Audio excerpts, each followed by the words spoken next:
15 அண்ணா பிறந்த நாள் அன்றைக்கு இங்க சென்னையில் டி நகர்னு நினைக்கிறேன். அங்க மீட்டிங்ல பழனிசாமி எப்படி எல்லாம் வீரவசனம் பேசினார்.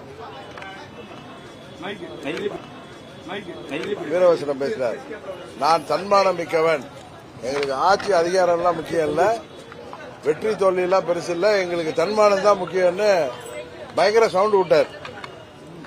10வது பத்திரிகைகள்லயும் ஊடகத்திலையும் அவர் ஏதோ அவருடைய அந்த எழுச்சி பயணத்தை தள்ளி வைத்திருக்கிறதுக்கு காரணங்கள் போட்டதாக கோச்சிக்கிட்டாரு.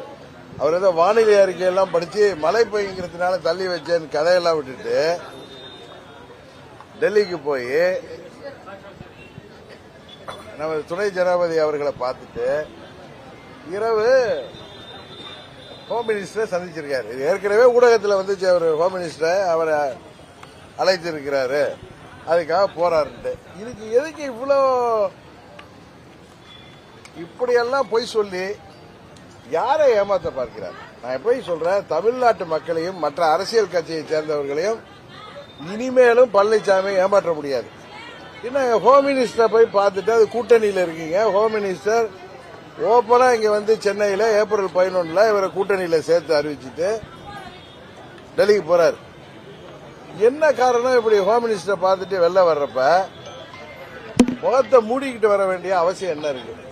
இதுவரை கேள்விப்பட்டிருக்கீங்களா? அரசியல்ல எந்த ஒரு கட்சி தலைவராவது டெல்லியில சென்று அல்லது வேற எங்கோ கூட்டணி கட்சி தலைவர்களை சந்தித்து விட்டு வரும் பொழுது இப்படி முகத்தை மூடிக்கொண்டு ஓடி வருவதை பார்த்திருக்கீங்களா? யார் இப்படி முகத்தை மூடிட்டு வருவாங்கன்னு உங்களுக்கு தெரியும். எனக்கு நேற்று ஊடகங்கள் மூலம் தான் தெரிஞ்சு. பக்கத்தில் உட்கார்ந்தது அவருடைய அன்பு மகன். 2 பேரும் மூஞ்ச மூடிட்டு வர்றாங்கன்ட்டு. இதுக்கு பழனிசாமி தான் பதில் சொல்லணும். ஆனா சில ஊடகத்தை சேர்ந்த நண்பர்கள் சொன்னாங்க அது நாங்க இல்ல வேற யாரோன்னு.